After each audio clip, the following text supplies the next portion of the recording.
할렐루야. 네. 뒤에서 찬양을 같이 했는데요. 너무 뜨겁고 여러분들의 뜨거운 열기가 저한테 막 전달됐습니다. 그래서 제가 젊을 때 그 은혜 받는 그 가슴 회복하는 그런 좋은 시간 된 것 같습니다. 감사합니다, 여러분들. 저는 조요셉 목사입니다. 우리 그 조병석 목사님께서 저에게 이 구속사와 관련된 말씀을 증거하도록 이렇게 기회 주셔가지고 제가 2월달부터죠? 2월달부터인가요? 네, 그래서 매주 수요일마다 구속사 말씀을 증거하는 가운데 CYU 청년들 모임 얘기 듣고 우리 청년들에게 이 시대에 어떻게 우리 젊은 청년들이 말씀대로 살아갈 것인가, 혼탁하고 더러워진 이 세상 가운데서 어떻게 하나님의 거룩함과 청결함을 유지할 것인가라는 것을 고민하는 가운데 여러분들하고 같이 말씀을 나눌 기회를 이렇게 하나님께서 선물해 주신 것 같습니다. 그래서 여러분들하고 제가 오늘 말씀을 나누고자 하는 그 제목은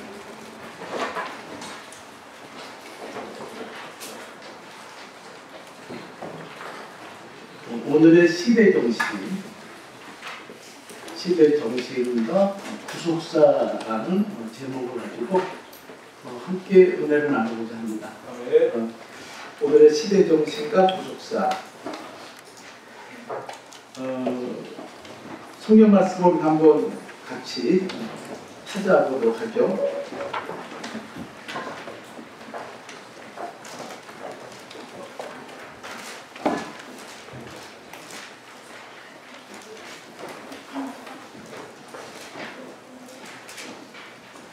고린도후서 10장 4절에서 6절까지 말씀을 우리 같이 보도록 하겠습니다.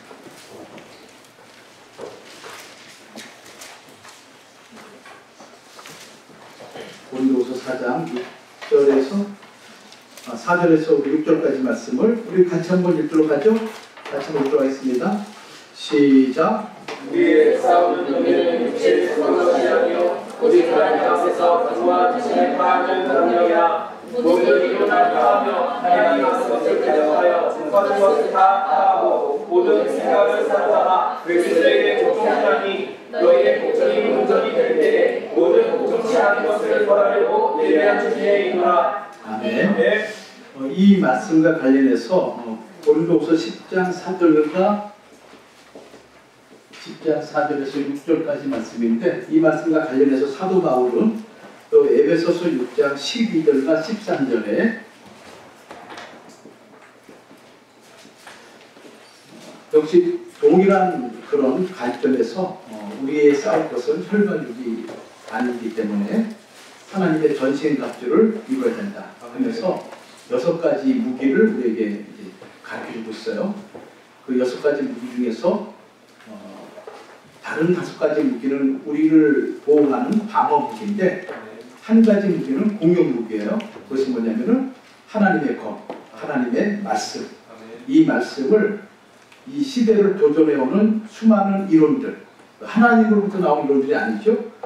또 하나님을 대적하는 수많은 악한 영들의 그 도전들, 그런 것들을 파할 수 있는 유일한 방법은 어떤 혈관육이 아니라 하나님 말씀이다라고 말씀하고 있어요. 그래서 우리가 이 시대가 어떻게 흘러가고 있는지 우리 젊은이들 알고 그리고 어떻게 대처하는 게 중요한 생각이 들어요. 자, 이 오늘날 이 시대를 뭐라고 하냐면 이렇게 많이 얘기해요. 포스트 모더니즘이라고 그러죠.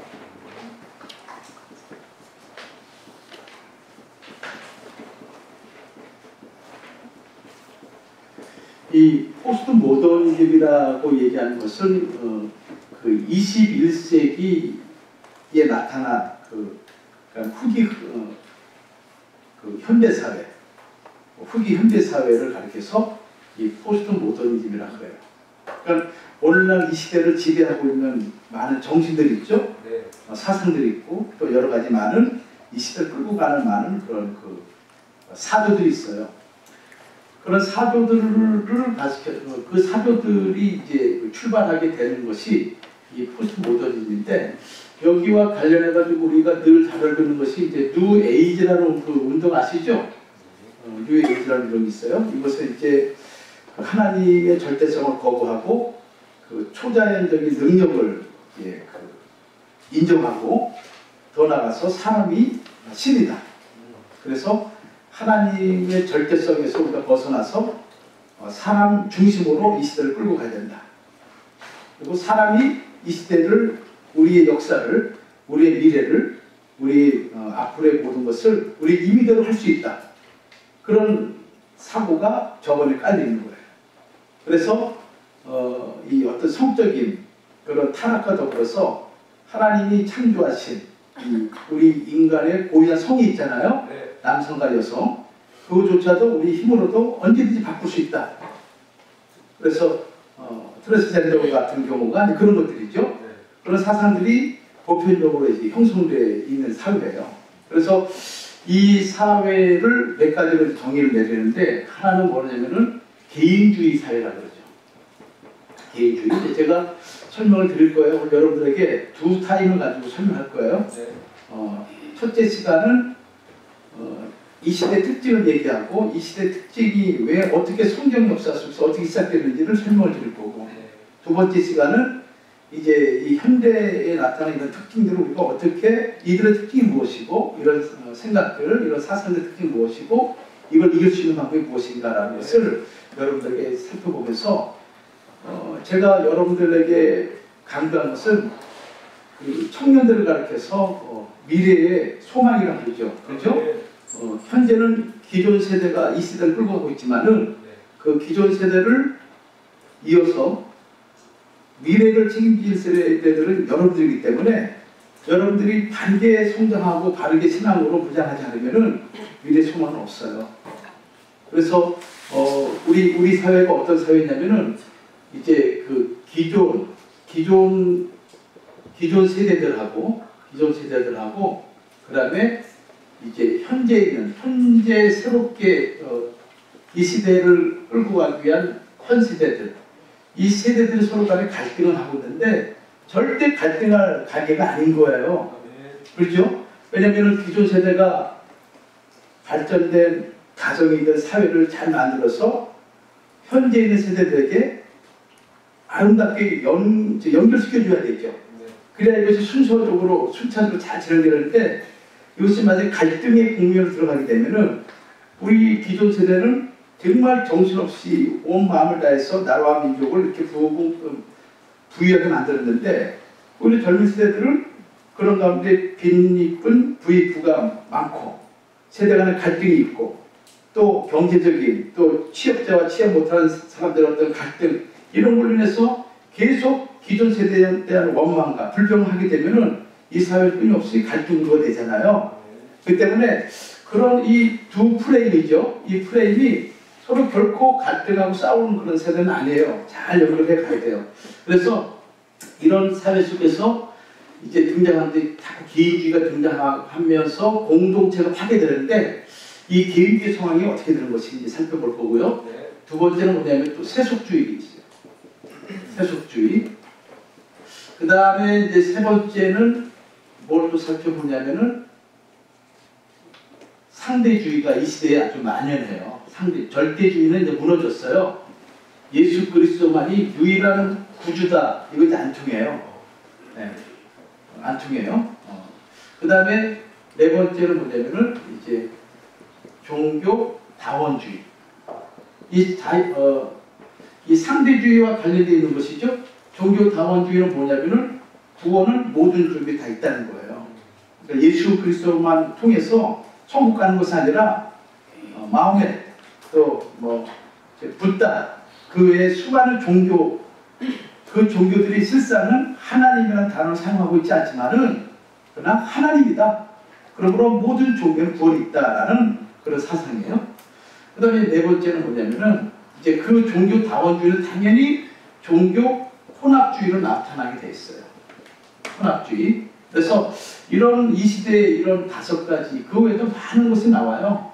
아는 것이. 그래서 이런 정신들, 이런 시대적인 상황을 우리는 이제 익숙해져 있고 이런 것들 잘 들었어요. 또 수많은 사람들이 이것을 전혀 그 정제되지 않은 상태에서 우리에게 가르치고 표현하고 이런 모습을 살다 보니까 당연한 걸로 알고 있고 또 이 속에 우리가 그것을 선호하고 좋아하는 그런 사상가를 들어봐요.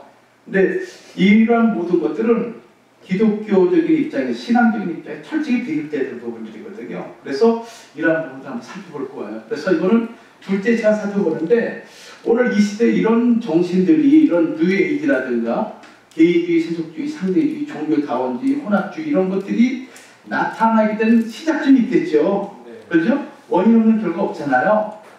그렇기 때문에 오늘 이 첫 번째 시간은 어떻게 이런 것이 나타나는지 한번 살펴보도록 하죠.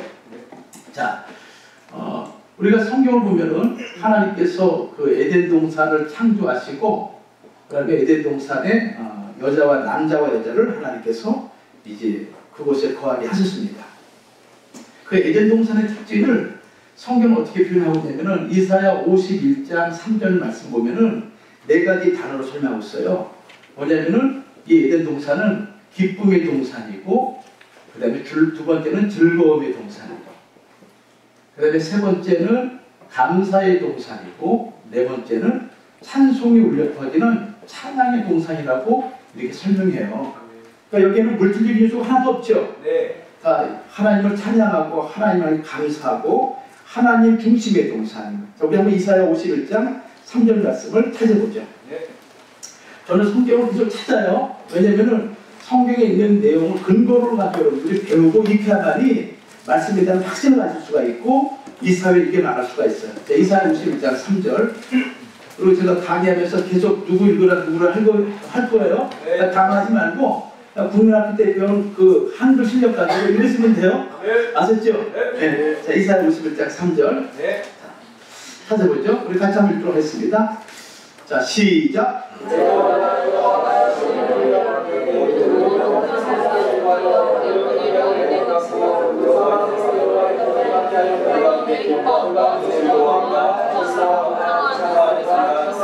자, 에덴 동산인데 그 가운데 4가지가 있다고 그랬죠. 첫째 뭐예요? 기뻐. 기뻐. 두 번째는 즐거워한다. 세 번째는 감사하다. 네 번째는 사랑하는 다 영적인 요소예요. 그렇죠? 물질적인 요소가 아니라 다 영적인 요소예요. 그러니까 하나님이 나와 함께 하심으로 기쁨, 은혜가 나와 함께 하심으로 하나님 주신 기쁨이 넘치고 네. 또 두 번째 뭐예요? 즐거움이 넘치는 거예요. 어려움이 있더라도 그 어려움이 내게 주신 은혜를 제압하지 못하는 거예요. 즐거움이 넘치죠? 또 뭐가 넘치는 거예요? 감사합니다. 그리고 그것이 무엇으로 표현되냐면은 찬양으로 펴지는 거예요. 기쁨이 있으면은 찬양이 나와요, 안 나와요? 나와요. 찬양이 나와요. 즐거움이 넘치게 되면요 얼굴에 꽃이 펴요. 네.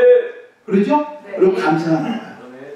그 모든 것이 종합적으로 어떻게 표현되냐면은 찬양으로 표현되는 거예요. 네. 그러니까 이 에덴 동산의 특징을 아담과 하와가 살던 그 당시의 상황으로 생각하지 말고 이걸 끌어당겨서 여러분들한테 적용하시라 이거예요. 네. 여러분이 은혜 받게 되면은 네. 기쁨이 넘치고 네. 즐거움이 넘치고 네. 감사와 찬양이 있는 그 마음이 무슨 동산을 회복하는 거예요? 에덴 동산이요. 회복하는 거예요. 그래서 이 에덴 동산은 어떤 특징, 이런 특징을 가지고 있는 이 동산인데 이 에덴 동산은 이렇게 얘기할 수 있어요. 뭐냐면은 하나님의 임재의 동산이다. 그래서 창세기 3장 8절 말씀 보면은 하나님께서 에덴 동산을 거니신다는 단어가 나와요. 거니신다. 그것은 우리가 사람들이 잘 이해하도록 표현하는 것이죠.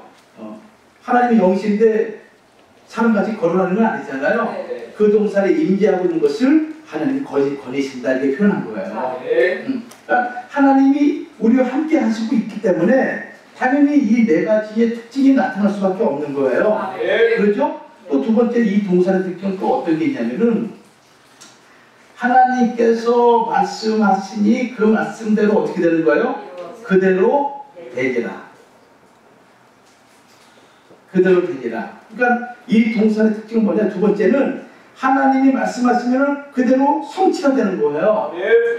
그러니까 오늘도 마찬가지죠. 하나님 우리에게 말씀하실 때 우리가 아멘하는 그 순간 성취가 되는 과정인 거예요.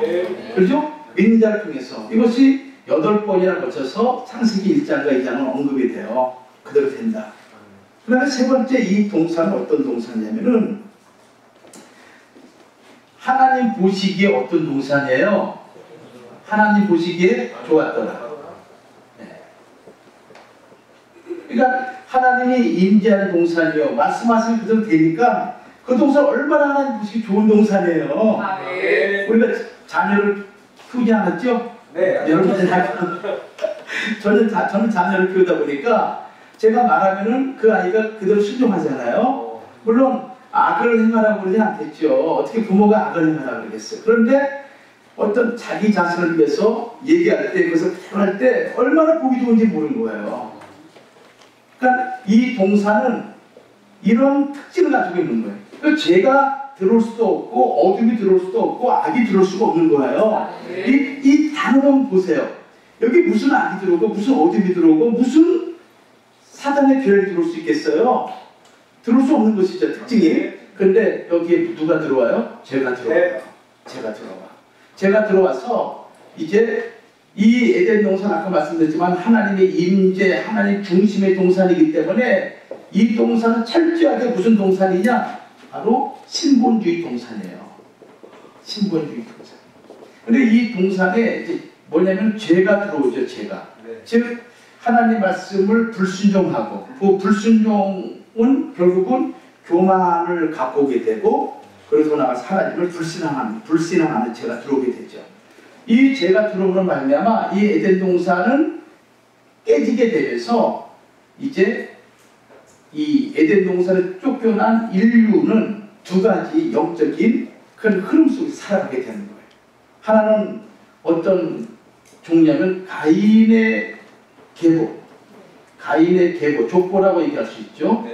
가인의 계보를 잇는 영적인 흐름이 있고 또 하나는 뭐냐면은 아담의 아들 가인과 아벨이 예배 때문에 종교 문제 때문에 아벨을 가인이 돌려쳐 죽이죠.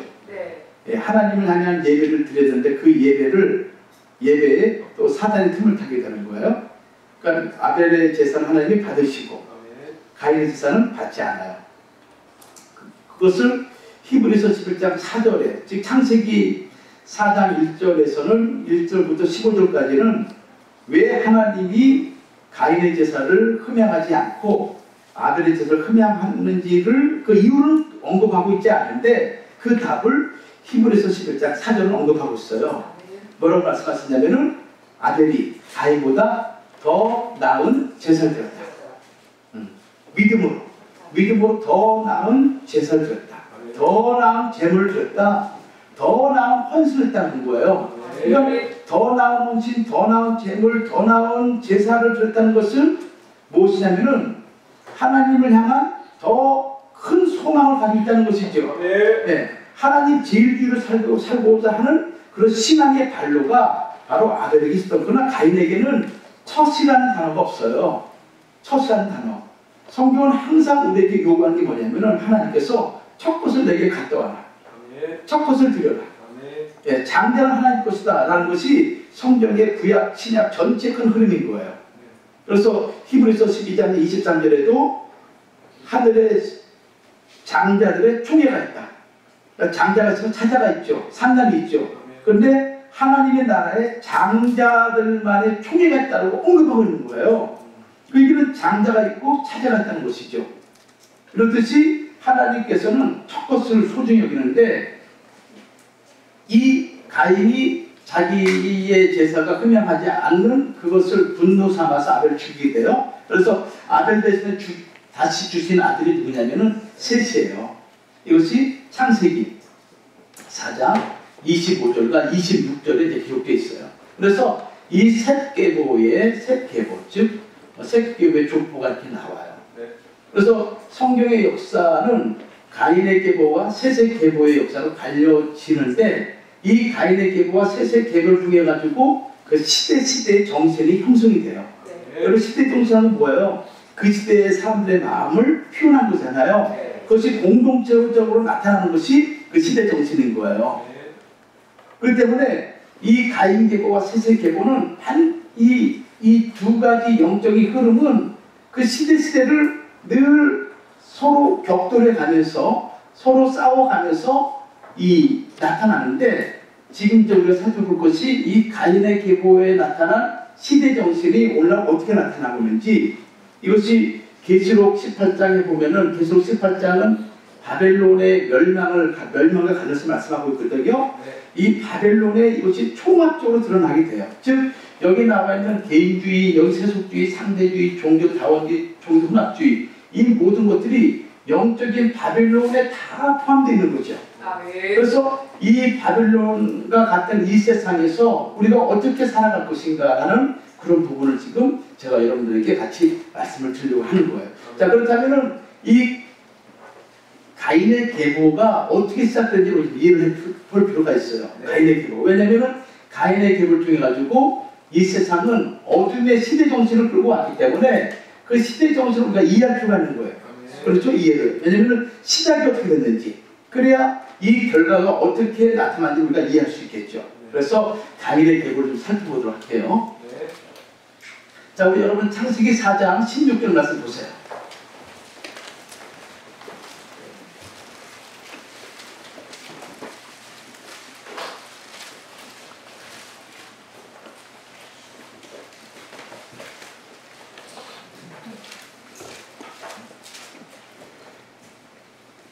자, 우리 16절 말씀을 같이 한번 읽도록 하겠습니다. 16절. 자, 시작.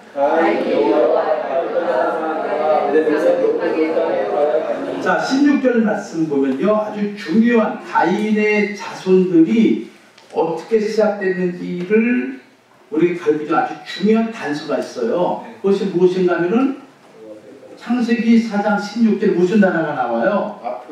여호와를 떠났다.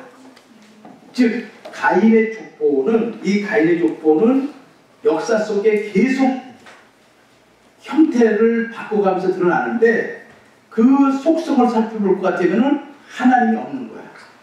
그래서 이 가인의 족보의 특징이 뭐냐면은 하나님 부재, 하나님의 부재, 하나님이 계시지 않는 거예요. 가인의 족보의 특징은. 즉 창세기 4장 16절에 뭐라고 말씀하셨냐면은 가인이 여호와의 앞을 떠나, 그렇죠? 네. 하나님을 떠난 거예요. 하나님과 분리된 거예요. 그러니까 성도들은, 우리 크리스찬 젊은이들은 죄와 분리가 될지언정 하나님과 분리돼서는 안 되는 거예요. 네. 즉 세상과 분리가 되는 것은 우리에게 축복이지만은 하나님과 분리는 우리로 하여금 사단의 도구로 우리가 쓰임받는 거예요. 네. 그래서 이 가인의 족보는 하나님 부지의 족보인데, 그것이 뭐냐면은 하나님을 떠난 족보다. 그러니까 하나님이 안 계시기 때문에, 하나님을 떠났기 때문에 당연히 여기서는 무엇이 증폭될까요? 하나님과 함께하는 그 족보는, 그 사람은 믿음과 신앙으로 점점 성장해 가서 하나님 원하시는 하나님 형상을 회복하지만은, 하나님과 함께하지 않는 인생은 당연히 어떤 인생이 되겠어요? 악으로 점점 변화가겠죠. 네. 그렇죠? 죄악으로 점점 변화가는 거예요. 네. 그래서 우리가 에레미야 17장 5절과 6절 말씀하고 그 다음에 7절과 8절 말씀 보면은 하나님을 떠난 인생의 모습과 그 다음에 하나님과 함께하는 그 인생의 모습을 두 가지로서 아주 잘 설명하고 있어요. 에레미야 17장 5절과 6절 그리고 7절과 8절 말씀 보면은 그래서 설명하고 있는데 한번 이것도 찾아보죠. 네.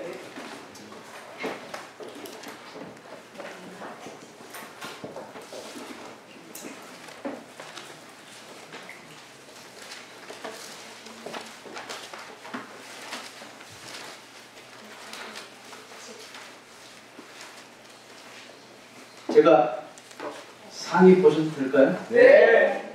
여러분들은 더우시면 벗으세요. 저는 상당히 덥네. 제가 양해구하고 제가 좀 상의를 벗을게요. 네. 저희들도 더운 벗게요. 네, 마음껏 벗으세요.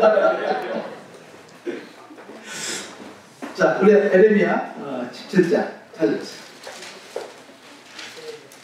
자, 5절 같이 봐요. 5절.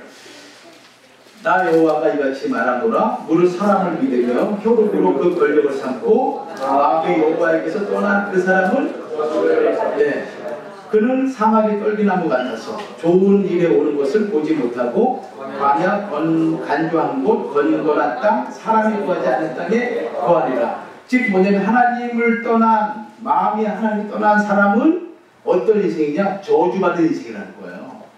저는 어릴 때 저주라고 생각했을 때 막 이렇게 몸이 구부러지고 막 이런 사람이 저주받은 인생으로 생각했어요.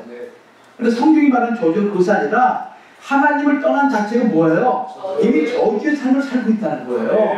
저주의 삶이 궁극적으로 뭐죠? 우리에게 사망으로 나타나는 거예요. 그러니까 보이기에는 잘 되는 것 같고 보이기에는 그런 물질이 우리에게 충분하게 부여되는 것 같지만 실상 그의 결과는 뭐예요? 패망이거든요. 그러나 하나님을 함께한 사람은 자 우리 7절 말씀 보십시오. 7절 8절 자 같이 읽어요. 시작. 네, 저주와 복이 갈라지죠? 네, 하나님 의지하는 자 여호와를 의뢰하는 사람은 복이 있다 라고 말씀하시면서 그 복이 뭐냐? 8절에 기록되어 있어요. 같이 시작.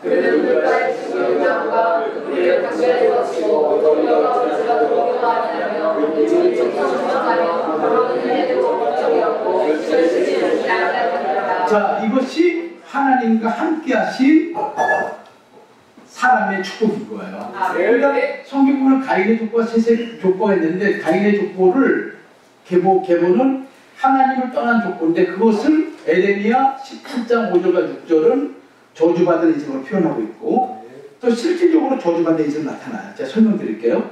새끼는 어떤 거예요? 하나님을 의지하죠.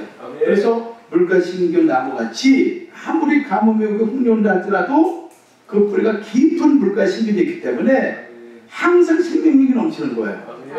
여러분 보세요. 여러분 삶이 그런 거예요. 세상에 여러 가지 많은 어려움이 있지만 여러분들에게는 하나님의 말씀의 은혜가 있기 때문에 힘들고 어렵고 흉년과 가뭄 가운데서도 여러분들에게 생명의 역사가 나타나고 있는 거예요. 이것이 복받은 사람들의 비결이죠. 그러니까 우리에게 영원한 하나님의 생명이 있기 때문에 그 생명이 그 누구도 우리에게서 뺏어갈 자가 이 땅에 없는 거예요. 그러니까 여러분 복받은 사람들이죠. 그리고 하나님의 자녀이기 때문에 하나님 끝까지 책임져 주시는 거예요. 절대로 포기하지 마세요. 아시죠? 여러분 인생을 포기하거나 여러분의 삶을 포기하거나 지금 직장 문제, 취업 문제 여러 가지 많은 문제 있다 할지라도 하나님이 살아계시기 때문에 구하고 찾고 두드린 자에게 하나님이 길을 열어주실 때가 있는 거예요. 포기하지 마세요. 아시죠? 네. 포기는 바로 내가 셋의 계도에서 얼로 옮기는 거예요? 가인의 계도 옮겨가는 거예요. 자, 그러면은 이 하나님을 떠난 인생인데 지금 이제 이 가인의 족보를 살펴볼 것 같으면요. 가인이 하나님을 떠나서 첫 번째 낳은 아들이 누구냐면 에녹이에요. 에녹. 그 다음에 에녹이 낳은 아들이 이라스가 낳았대요. 이라. 그 다음에 세 번째는 무후야엘. 네 번째는 이제 무드사엘. 그 다음에 다섯 번째는 라멕 이렇게 돼요. 라멕. 자, 한번 우리 한번 보죠. 그 가인이 하나님을 떠나가지고 어느 땅에 거했다 그러냐면은 롯 땅에 거했다 그랬어요. 롯 땅. 롯이란 땅이에요. 그러니까 에덴동산 동편 더 나가서 롯 땅에 거했는데 이 롯이란 단어가 뭐냐면은 방랑자라는 뜻을 가지고 있어요. 방랑자. 롯이라는 단어가 방랑자 이런 뜻을 가지고 있고 또 두 번째 뭐냐면 유랑자 이런 뜻을 가지고 있어요. 방랑자, 유랑자. 그러니까 하나님을 떠난 인생이 지금 어디에 가서 거했냐면은 가인이 롯 땅에 거한 거예요. 롯 땅에. 그게 무슨 얘기냐면은 영원한 안식처 된 인생이 하나님을 떠난 그 순간 방랑자와 유랑자가 될 수밖에 없다는 것을 우리가 얘기하고 있는 것이죠. 그렇죠? 예. 그래서 이 롯 땅에 방랑하고 유랑하고 거침없이 이리저리 안식을 취하지 못하는 인생이 롯 땅에 거했다는 것은 그런 인생의 모습을 가르쳐주고 있는데 그 가인이 노 땅에 거하면서 낳은 아들이 누구냐면 에녹이라는 아들이에요. 자, 우리 창세기 6장 말씀 봐요. 4장.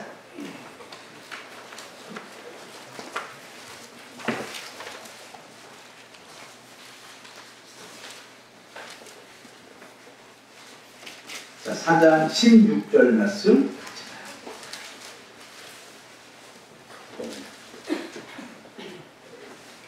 자, 16절 같이 한번 읽도록 자, 시작.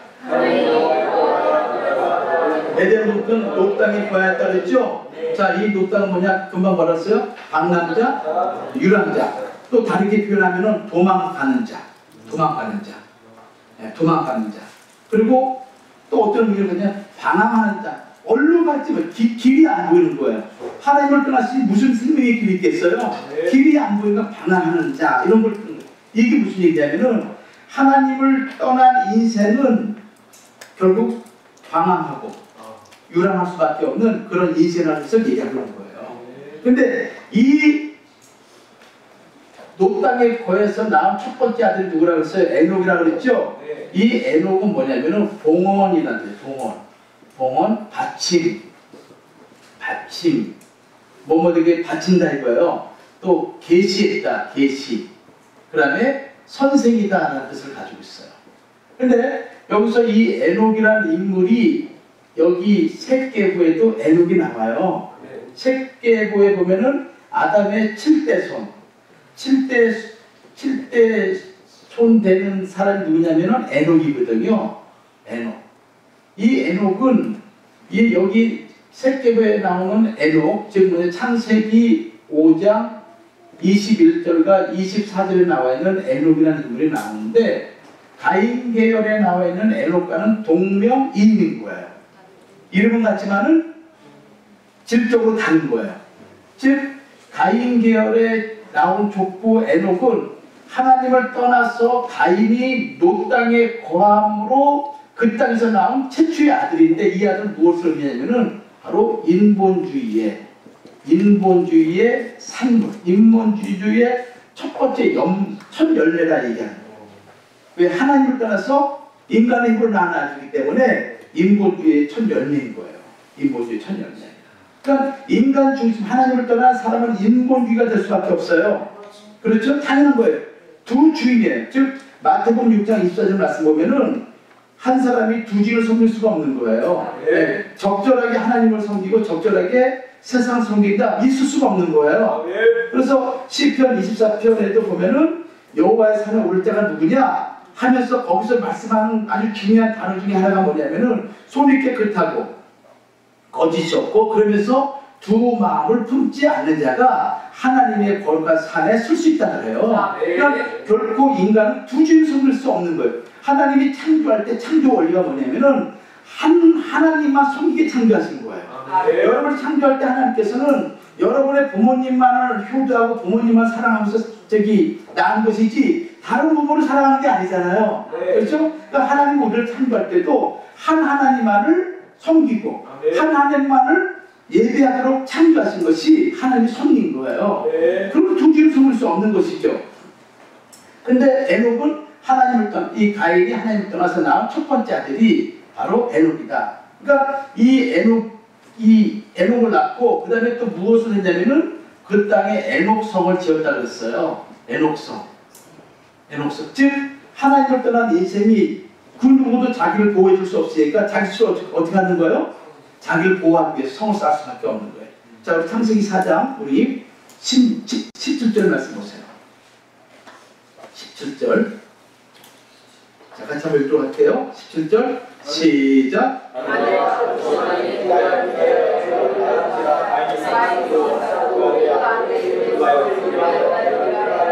자, 즉 뭐냐면은 하나님을 떠난 인생들이 인본주의의 성을 쌓은 것을 우리에게 가르쳐주고 있는 거예요. 실질적으로 성을 쌓았어요.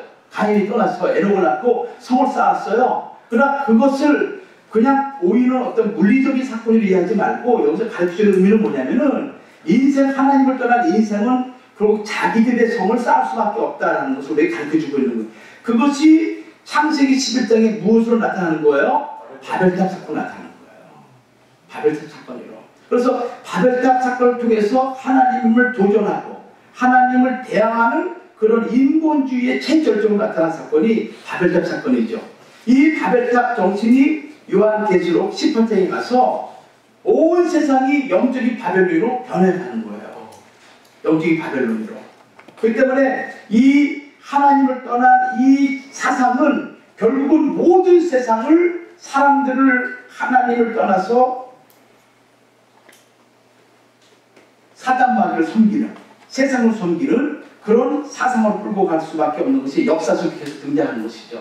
그래서 에녹, 이 에녹은 바로 이 땅에 성을 쌓는데 그는 헌신했다면은 요한 새끼언에 나와 있는 이 에녹은 하늘에 성을 쌓는데 그의 생애를 바친 인물이죠. 그래서 대비되는 인물이에요. 이 에녹은 이 땅에서 죽지 않고 어떻게 했습니까? 변해서 승천하여 갔다면은 이 에녹이라는 사람이 이 땅에 성을 쌓다가 결국은 이 성과 더불어서 멸망할 수밖에 없는 그런 존재죠. 자, 그리고 이 에녹이 낳은 아들이 이랏이에요. 이랏은 뭐냐면은 과시하는 자, 과시. 그런 뜻을 가지고 있어요. 과시하는 자. 자기를 과시한다. 뭐 갖고 있는 거 별거 없으면서 어떤 거예요? 막 대단히 많은 걸 갖고 있는 것이냐? 과시하고 자기를 자랑하는 그런 것이죠. 그러니까 허탄한 자랑을 주는 인생. 그러니까 하나님을 떠난 사람은 그렇게 살아가는 거예요. 허탄한 것에 마음을 뺏기고 대단치 않은 걸 가지고 대단히 막 뻥튀기 해가지고 사람들의 마음을 홀리게 되고, 그러나 따져보면 그 속에 생명이 없는 거예요.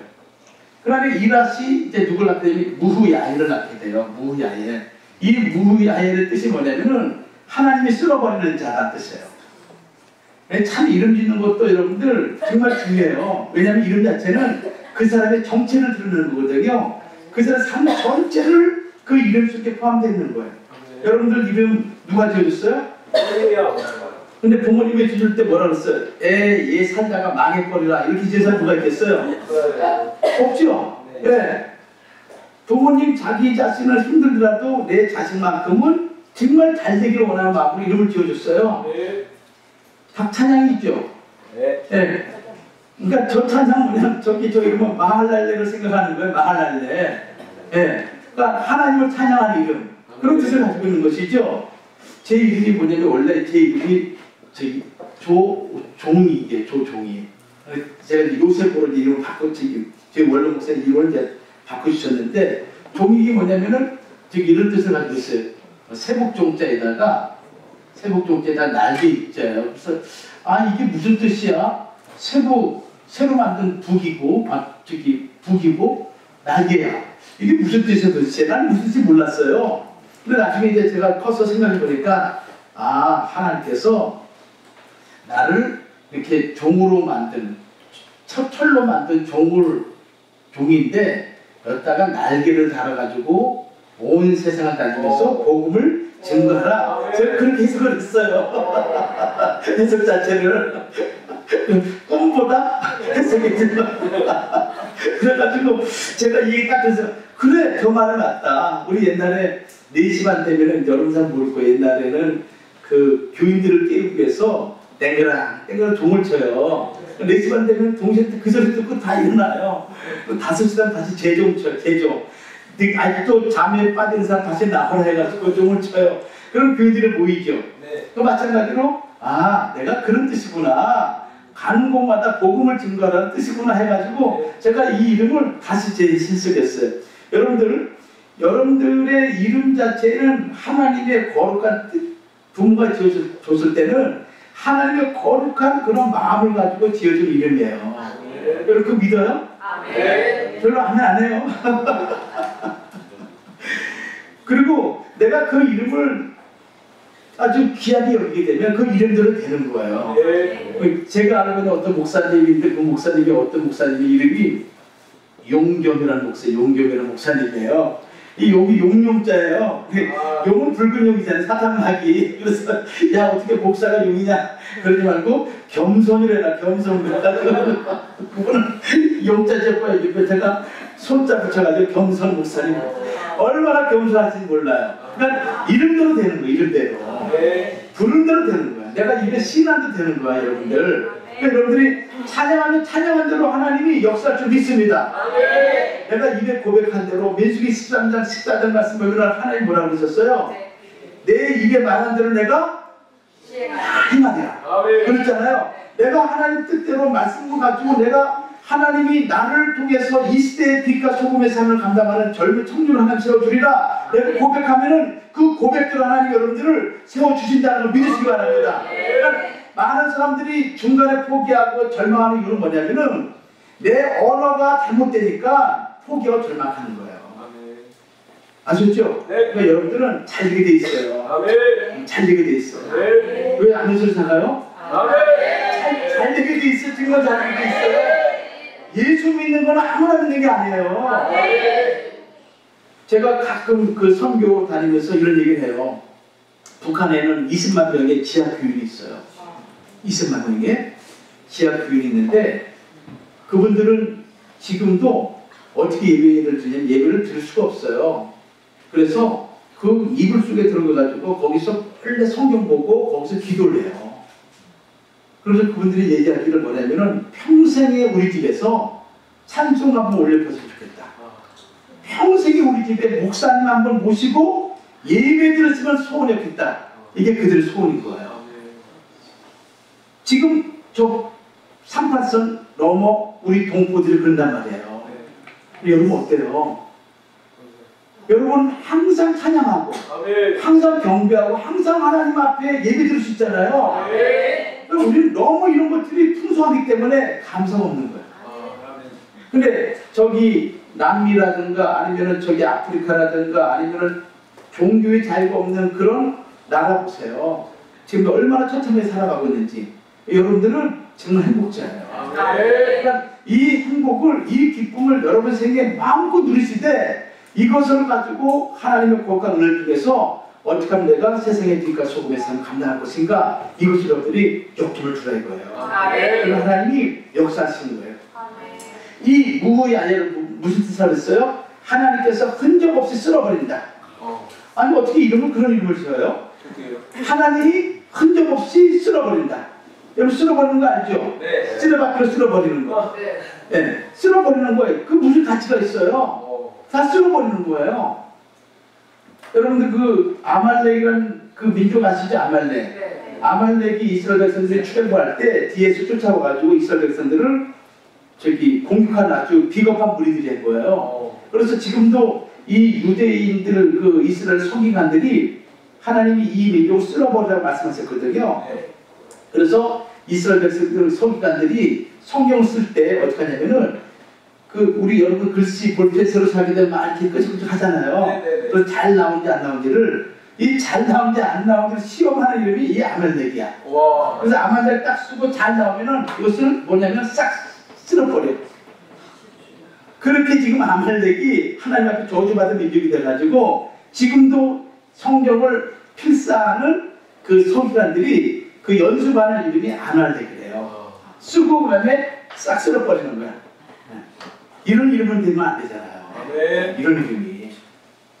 그러니까 무야일은 뭐냐? 하나님이 쓸어버리는 자. 하나님이 그 이름을 지어버리는 자. 그리고 홍수 심판할 때 하나님이 어떻게 했어요? 창세기 7장 23절에 쓸어버려라 이렇게 말씀하셨어요.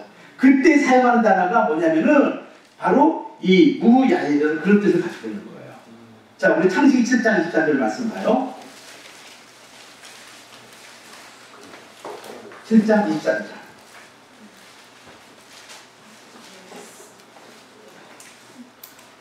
자, 23절 같이 한번 읽죠? 시작.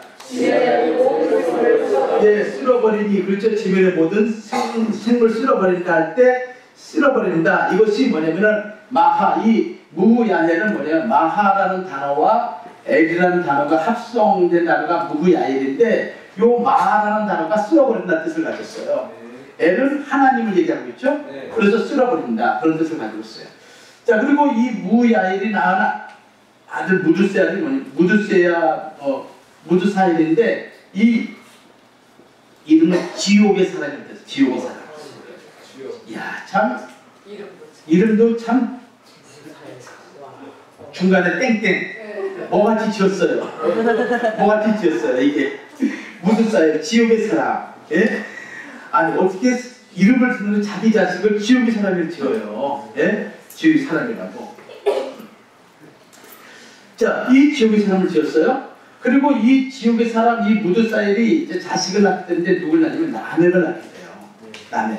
그래서 창세기 4장 16절부터 24절까지 내용을 보면은 이제 하나님을 떠난 가인의 조건 언급이 됐는데 에녹, 이란, 무야엘, 무드사엘, 라멕까지 나오게 돼요. 라멕까지. 그리고 이 라멕이 이제 두 아내를 얻게 돼요. 두 아내를. 자, 어디 보냐면은 우리 창세기 한번 볼까요? 네. 창세기 한번 보시죠. 창세기 7장. 아, 창세기 4장.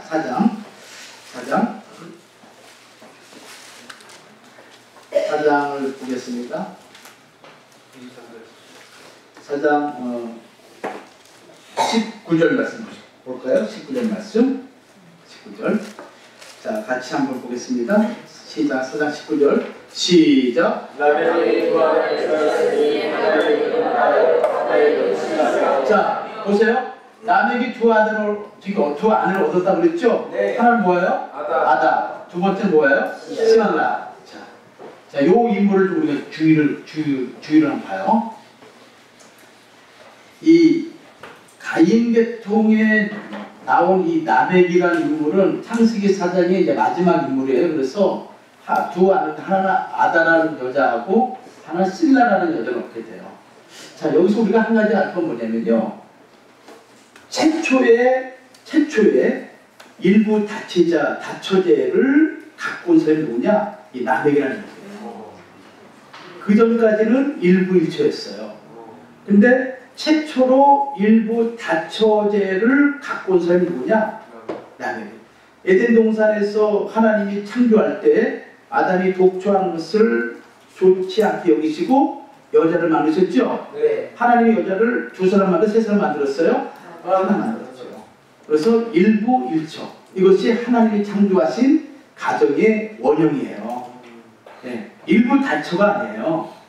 그래서 이 라멕, 그 가인 계통을 통해서 나온 이 하나님을 떠난 인생들을 통해서 나타난 첫 번째 성적인 문제는 뭐냐면은 신성한 결혼을 육체적으로 쾌락적으로 타락시킨 인물이 뭐냐면 라멕이라는 인물이에요. 그래서 아다와 실라 두 사람을 통해서 자식을 낳게 되는데 이 아다는 두 아들이 하나는 뭐냐면 야발이라는 사람하고 하나는 유발. 그 다음에 또 실라를 통해서 또 자식이 나오는데 하나는 두발 가인. 그 다음에 하나는 나아마라는 여자예요. 나아마라는 여자. 자, 이렇게 해서 이제 그 가인 계통의 아들 에녹, 이란, 무야엘, 무드사엘 중에서 라멕 때에 와가지고 가인이 지었던 죄가 점점점 증폭해 가면서 그 시대를 지배하는 어떤 그런 영적인 악한 세로 등장하다가 라멕 때 와서만 이것이 최대로 증폭되는 시대예요. 그래서 이 라멕을 지금 어떻게 기록되냐면은 창세기 4장 16절부터 24절까지 보면은 이 19절부터 24절까지 이 성경 구절 전체가 라멕과 관련된 내용을 언급하고 있어요. 지금 4장 17절 말씀 보면은 17절과 18절 말씀 보면은 아내와 동침하니 그가 잉태하여 에녹을 낳은지라 가인이 성을 쌓고 그 아들의 이름으로 성을 이름하여 에녹이라 했더라. 에녹이 이랏을 낳았고 이랏은 무드야엘을 낳고 무야엘은 무드사엘을 낳고 무드사엘은 라멕을 낳았더라 하고 19절부터 24절까지 누구 얘기예요? 라멕과 그의 자손을 얘기한 거예요. 이 성경에서 이렇게 라멕에 대해서 상당한 내용을 할애하고 있다는 것은 그만큼 이 라멕이라는 인물이 중요한 인물이고 그리고 이 가인 계통에 있어서 세상을 영적으로 더럽힌 영적으로 악하게 만들 중요한 인물이라는 것을 얘기해 주고 있는 거예요. 근데 이 라멕이라는 뜻이 뭐냐면은 강한 자라는 뜻을 가지고 있어요. 강한 자. 그러니까 하나님이 강한 힘과 능력을 가지고 어떻게 하는 거예요? 사람을 지배하고 폭력을 행하고 살인의 일을 아주 무자비하게 하는 거예요. 살인 행위를. 자, 가인 같은 경우는 자기 동생을 죽였잖아요. 네. 근데 이 남액은 지나가다 어떤 소년이 자기와 부딪혀가지고 자기 몸에 조그만 멍이 들었어요. 그 멍든 걸 가지고 아이를 죽이는 거예요. 와. 그러니까 이 살인이 아주 무자비하게 증폭된 시대가 이 남역의 시대인 거예요. 여러분들 타락을 하게 되면은 타락의 절정이 뭔지 아세요? 그래서 살인으로 등장하는 거예요. 살인으로. 그러니까 하나님의 부재, 하나님을 떠난 인생이 죄가 점점점 증폭하고 발전되다가, 근데 여러분 여기서 한 가지 중요한 게 있어요. 이 죄라는 것은 한번 내 안에 죄가 들어오게 되면 이 죄는요 스스로 성장하는 특징이 있어요. 그래서 죄를 짓지 말아야 돼요. 내가 여러분들 음란의 죄를 범하잖아요. 간음의 죄를 범하잖아요. 근데 그것이 딱 내 몸에 들어오게 되면은 그것은 나를 스스로 막 튀어나가는 거예요. 이게 무서운 거예요. 마치 죄가 잉태하여 욕심이 잉태해 뭐를 하는 거예요? 죄를 낳고 죄가 장성하여 죄가 뭐 한다 그랬어요? 장성한다. 죄가 스스로 자라는 거예요. 마치 엄마 뱃속에 아이가 들어가잖아요. 네. 그렇죠? 그러면 이 아이가 어떻게 그냥 멈추는 것이 아니라 점점 자라가는 거예요. 네. 마찬가지로 여러분 가운데 죄가 들어오잖아요. 그럼 그 죄가 나를 점점 더 키워가는 거예요. 나도 모르게 죄가 커져가지고 내 안에서 어느 순간 되면은 그것이 나를 뭘로 몰고 가는 거예요? 사망으로 몰고 가는 거예요. 그래서 주님이 항상 죄 짓지 말라, 죄를 회개하라는 얘기는 그것은 다 돈을 내야 되는 거예요. 그러니까 죄는 스스로 뭐 하는 거냐면 성장하는 특징이 있어요. 이게 야고보서 1장 15절. 1장 15절만 찾아봐요. 야고보서 1장 15절.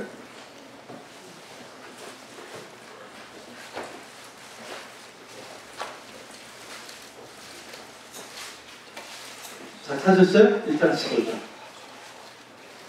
여러분들이 항상 찬양을 통해서 회개하고 기도를 통해서 회개하고 말씀 받을 때 죄가 해결되는 거예요. 말씀 받을 때.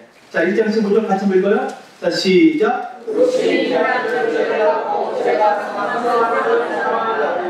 네, 욕심이 잉태한 즉 죄를 낳고 죄가 장성한 즉 하여튼 죄가 들어오면 그 죄가 자꾸 더 커지는 거예요. 마찬가지로 한번 살인을 한 이 가인의 조건은 그 살인의 그 죄악이 점점 증폭해서 남을 때 와서는 살인이 보편화가 되는 거예요. 보편화가 돼. 그리고 이 남액이, 자, 우리 23절 말씀 봐요. 창세기 5장 23절. 5장 23절.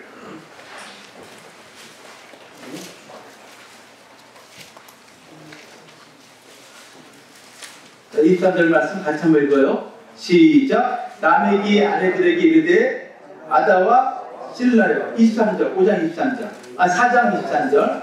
4장 23절. 같이 한번 읽어요. 시작. 남에게 아내들에게 이르되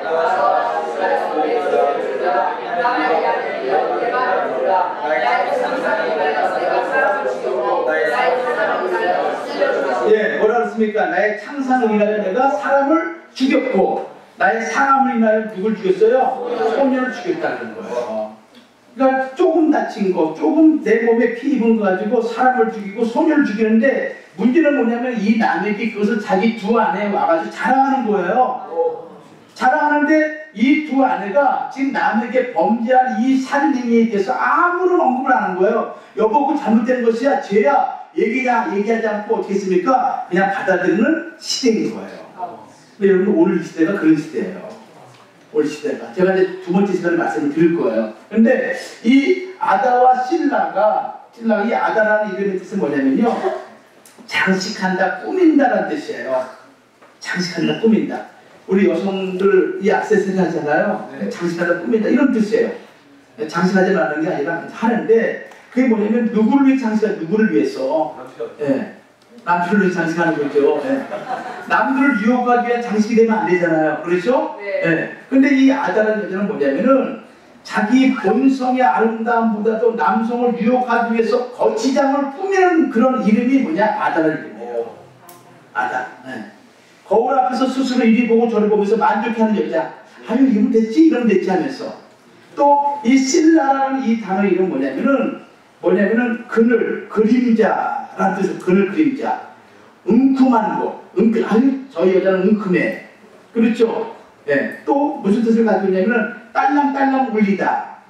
그래서 남성들과 아니면 이성들을 유혹하기 위해서 달콤한 음성을 가지고 딸랑딸랑거리고 웅큼한 생각을 가지고 있는 그런 이름의 소유자가 신라인 거예요. 그러니까 아다와 신라는 남에게 안 해. 그래서 낳은 아들이 야발이에요. 유발. 그다음에 두발가인 나아마예요. 이 야발이 누구냐? 인류 최초로 목축업자예요. 목축업자. 그다음에 유발은 뭐냐면은 음악가. 그다음에 두발가인은 철과 아니면 여러 가지 많은 기계를 만드는 철공업자. 그리고 이 나아마라는 딸은 자 보세요. 폭력자인 살인자인 라멕과 그 다음에 은큼한 생각을 가지고 있는 그런 아내와 아내를 통해서 낳은 딸이 나아만이 이 나아만은 뭐예요? 쾌락가라는 뜻을 가지고 있어요. 그래서 이 라멕을 통해서 낳은 이 4명의 인물이 바로 오늘날 시대 정신을 형성한 출발점이 되는 거예요. 즉, 이 시작은 뭐냐면은 에덴 동산에서 하나님을 떠난 가인으로 시작된 거예요. 가인. 즉, 여기서 가장 중요한 게 뭐냐면은 하나님을 떠났다. 하나님을 떠남으로 시작된 그 계열에서 형성된 조건은 점점점 죄악이 간영하고 살인이 증폭되고 그리고 어둠으로 뒤덮인 그런 족보를 형성하다가 이 라멕 때 와서 이 4사람을 통해 가지고 뭐냐면은 목축, 음악, 철공업자, 쾌락. 이 목축업이라는 속에는 무엇이 포함되어 있냐면 인신매매가 포함되어 있는 거예요. 사람을 임의대로 죽이는데 그게 가능하지 않겠어요? 고대 사회에 포로 잡아오면 팔고 이런 하잖아요. 종으로. 인신매매가 포함되는 거예요. 미크네라는 단어 속에 포함되어 있어요. 목축업자. 음악가. 이 음악은 어떤 음악이겠어요? 오늘날 세속음악이죠. 사람들의 영혼을 더럽히는 음악인 거예요. 네. 그 다음에 철공업자. 이것은 문화와 문명을 발전시키지만 그 문화와 문명은 하나님을 섬기는 문화와 문명이 아니라 뭐예요? 인간 중심의 문화와 문명. 쾌락. 그래서 이러한 문화를 형성한 것이 이것이 점점점 발달돼서 오늘날 무슨 정신을 이렇게 내냐면은 바로 시대를 만들게 돼요. 근데 이 정신은 시대마다 나타나요. 그리고 이것이 어떻게 되냐면은 창세기 10장에 와가지고 창세기 10장에 와서 이제 니무롯이라는 인물이 등장해요. 니무롯 인물. 이 니무롯이라는 인물은 하나님 앞에 특이한 사냥꾼이라고 하는데 이 특이한 사냥꾼은 하나님을 도전하는 사냥꾼이에요. 도전 사냥꾼. 이 니무롯이 신할 평지에다가 무엇을 세우냐면은 자기 나라를 세워요. 바벨이라는 나라를 세워요. 바벨이라는 나라.